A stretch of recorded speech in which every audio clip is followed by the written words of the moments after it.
Growing up Gen Z, I never realized how much ICT shaped my life until much later.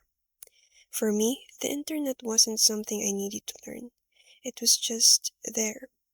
Whenever I had a random question in my head, I went straight to Google and ended up in rabbit holes of facts about anything and everything. And honestly, YouTube probably taught me more math than any textbook.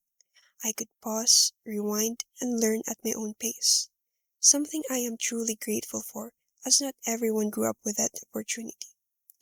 One of my earliest memories of ICT was learning to chat with my classmate through Facebook and struggling to type. My mom would guide my fingers across the keys because I didn't know where anything was.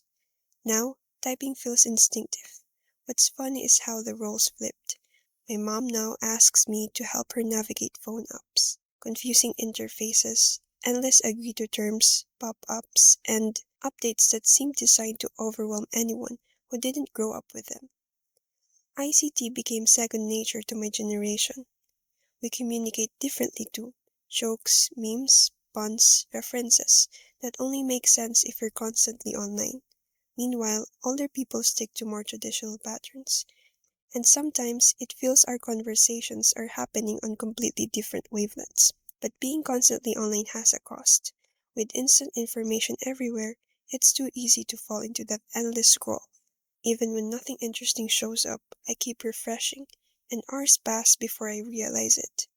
And because switching between tasks is so effortless, it's also easier to get distracted, like opening YouTube in the middle of studying and convincing myself I can multitask like a machine.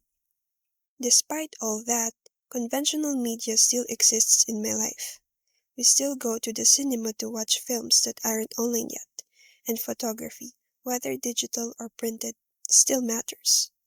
It's interesting to see how both old and new media coexist, how the world didn't just replace one with the other. Looking back, all these experiences helped me understand why ICT-4D had to emerge in the first place. When the world entered the information age, when computers, the internet, and telecoms started shaping everything. ICT wasn't just a tool anymore. It became part of how societies functioned. People realized that if technology was changing how we learn, work, and communicate, then it should also support development. That's where ICT4D began, as an effort to make sure technology benefits everyone, not just those who adapt quickly. It came from a mix of realizations that tech was evolving fast, that information was becoming a source of opportunity, that ICT could empower communities, and that global communication was shifting whether we were ready or not. When I think about it, my own childhood echoes all of that. ICT made learning flexible for me. It shaped my habits, the way I communicate, and the way I think and move through the world. It became part of my identity. It's the background of my entire generation's life, so subtle that we barely notice it, until we compare it with someone who didn't grow up digital. Only then do you realize how deeply technology has woven itself into who we are today.